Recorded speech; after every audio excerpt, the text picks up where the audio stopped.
Haryana STF की एक और बड़ी कामयाबी सामने आई है। दिल्ली हरियाणा बॉर्डर पर आज उस वक्त गैंगस्टर का अंत हो गया जिसकी तलाश में पुलिस महीनों से जुटी थी। गुरुग्राम में फरीदाबाद लिंक रोड के पास हरियाणा एसटीएफ और दिल्ली काउंटर इंटेलिजेंस ने एक ज्वाइंट ऑपरेशन चलाया। ऑपरेशन के दौरान एसटीएफ ने कुख्यात गैंगस्टर रोमिल वोहरा को जहां एनकाउंटर में मार गिराया।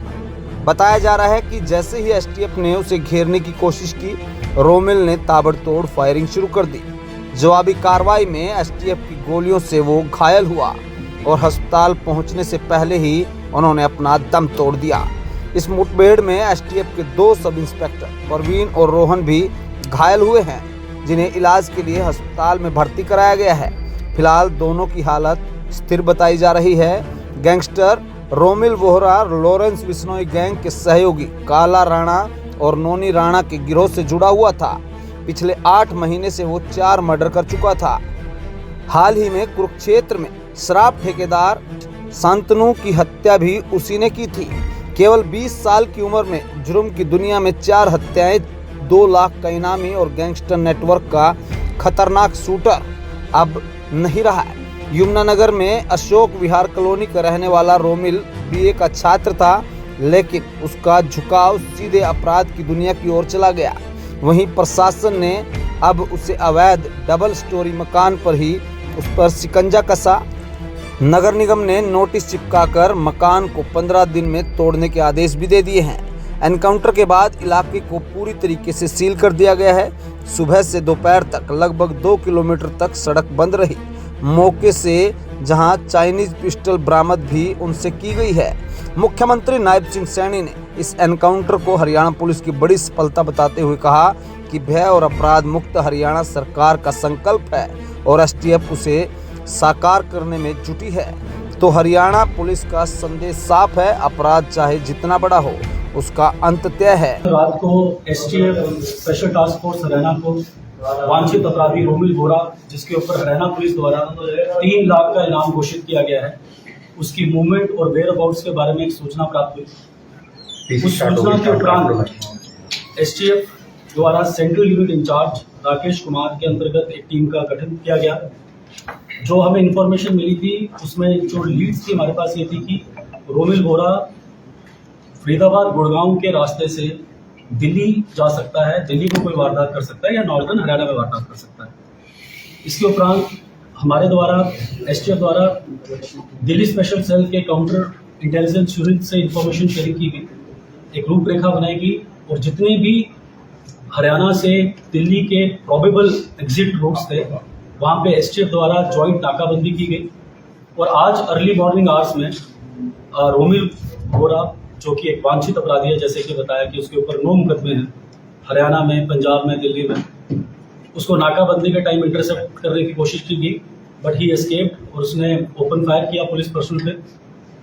सेल्फ डिफेंस में एसटीएफ द्वारा भी क्रॉस फायरिंग की गई और इस क्रॉस फायरिंग में एक एसटीएफ के मुलाजिम सब इंस्पेक्टर रोहन को फायर आर्म इंजरी आई है, एक दिल्ली स्पेशल सेल का मुलाजिम सब इंस्पेक्टर परवीन को फायर आर्म इंजरी आई है और रोमिल को भी फायर आर्म इंजरीज आई थी।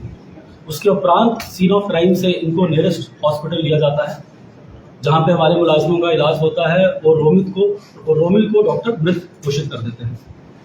रोमिल एक एक्टिव शूटर था, उसके ऊपर 9 मुकदमे थे, जिसमें 7 हरियाणा के, एक मोहाली का और एक दिल्ली का। जो हरियाणा में मुकदमे थे जिसमें एक ट्रिपल मर्डर था खेड़ी लखा सिंह का, एक कुरुक्षेत्र में शाहबाद में लिकर कंट्रैक्टर शांतनु का मर्डर हुआ, कुछ वारदातें यमुनानगर में L1 पे हुई, ठेके पे हुई, कुछ इमिग्रेशन सेंटर्स पे की, attempt to murder with extortion.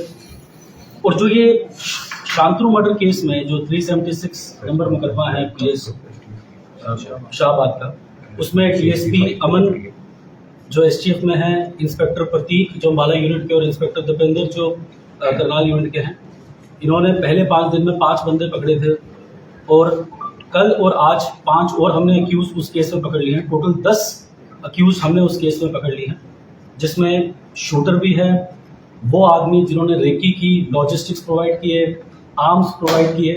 तो अब तक जो शांतनु मर्डर केस है उसमें हमने 10 गिरफ्तारियां कर ली हैं और 11 जो रोमिल था उसका आज जो हमारा जो कॉम्बिंग और सर्च ऑपरेशन था उसमें क्रॉस फायरिंग में वो न्यूट्रलाइज हुआ। इसके अलावा अब तक इस इन्वेस्टिगेशन में शांतनु की केस में कोई भी वांछित अपराधी नहीं है। जो 5 हमने एक्यूज पकड़े हैं उसे पुलिस रिमांड में लेंगे। अगर कोई और फर्द इंसाफ में नाम आएगा तो हम आगे कार्रवाई करेंगे। जो फॉरेन बेस्ड इनके एसोसिएट्स हैं हम उन पे भी काम कर रहे हैं। एसटीएफ द्वारा पिछले 2 सालों में 9 अपराधियों को जो विदेश में बैठे थे, कुछ फर्जी पासपोर्ट में गए थे, उन्हें लीगल कॉरेस्पॉन्डेंस के थ्रू सेंट्रल एजेंसीज और इंटरपोल के थ्रू 9 ऐसे वांछित जो बाहर थे उनको हमने डिपोर्ट या एक्सट्राडिट करवाया है। और मैं आपके माध्यम से social media, electronic media, print media सब यहाँ पे है, मैं आपके माध्यम से हमारे हरियाणा के युवाओं को ये अपील करना चाहता हूँ कि हम ये समझें कि ये जो फॉरेन बेस्ड गैंगस्टर्स हैं या जो भी हैंडलर्स हैं, इनका मेन पर्पस अपना है। ये आपकी वर्नेबिलिटीज, किसी लड़के की अगर गांव में कोई रंजिश होगी पारिवारिक या कोई स्कूल में किसी से तू महमा होगी, वो इनको सोशल मीडिया में फॉलो करता है, फिर वो उनको कल्टिवेट करते हैं। ऐसे ही किसी को कच्चा लालच आ जाता है कि ब्रांडेड शूज देगा, ब्रांडेड टी शर्ट देगा। आपके ऊपर तो मुकदमे हो रहे हैं और ये बाहर बैठे हुए हैं। फिर कभी आपको छोटे मुकदमे में घुसा देंगे, फिर पैरवी करेंगे, फिर किसी बड़े केस में ले जाएंगे। तो मैं आप सभी मीडिया साथी से ये माध्यम से अपील करना चाहता हूँ, क्योंकि काफ़ी यंग बच्चे इनकी लॉजिस्टिक में हेल्प कर रहे हैं, फाइनेंसिस में हेल्प कर रहे हैं, डेड ड्रॉप में हेल्प कर रहे हैं। तो मेरी सभी युवा बच्चों से अपील है कि आप इन चीज़ों से दूर रहिए। इनके कोई सोशल मीडिया, कोई फॉलोइंग करने से कोई ज़रूरत नहीं है। और कोई भी इंफॉर्मेशन होती है आप डिस्ट्रिक्ट पुलिस को या एसटीएफ के साथ साझा कीजिए। सर, इसको क्रॉस फायरिंग में कितनी गोलियां लगी हैं, कोई पुष्टि हुई है? क्योंकि वो शांतनु को तो काफी सारी लगी थी, 7-8 उसको लगी थी शांतनु को। इसको रोमिल को कितनी गोलियां लगी क्रॉस फायरिंग? मैं आपको ये बताता हूँ, देखिए जब तक एफएसएल टीम, अब तक एफएसएल टीम आ चुकी होगी और एफएसएल टीम बताएगी कि कितनी गोलियां लगी और पोस्टमार्टम रिपोर्ट पे ज्यादा क्लियर हो जाएगा।